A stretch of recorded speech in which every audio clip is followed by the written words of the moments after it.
Hi friends, Ron here. Today we're going to take a look at how to make some low sugar wild plum jelly. I made this plum jelly last week out of plums that I found growing wild along the street in my neighborhood.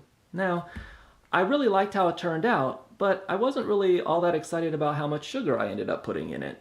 You see, I put in 1-to-1 ratio of plums to sugar.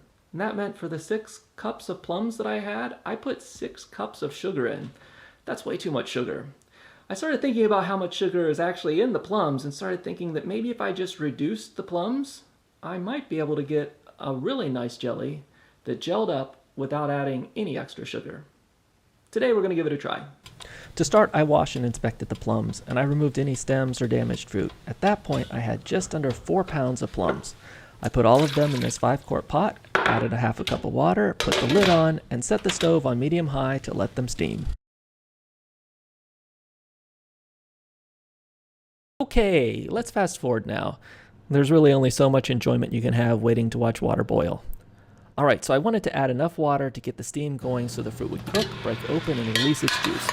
You can see that happening here, and 10 minutes later, as if by magic, you can see there's a whole bunch more liquid in the pot.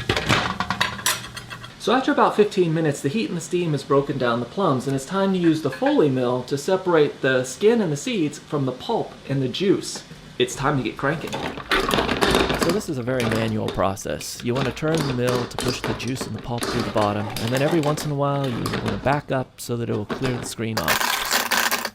Luckily, the whole thing's very interesting to watch in high speed. Eventually, it was done.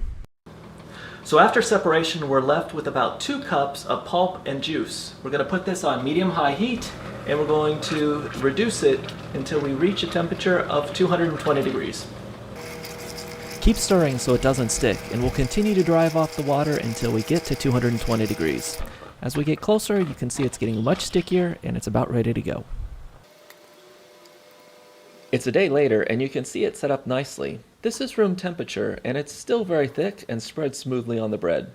I don't think there was quite enough pectin in the fruit, so it's really not a jelly. I guess you might call it a whole fruit spreadable preserve. And for the taste? Wow, it's actually really good.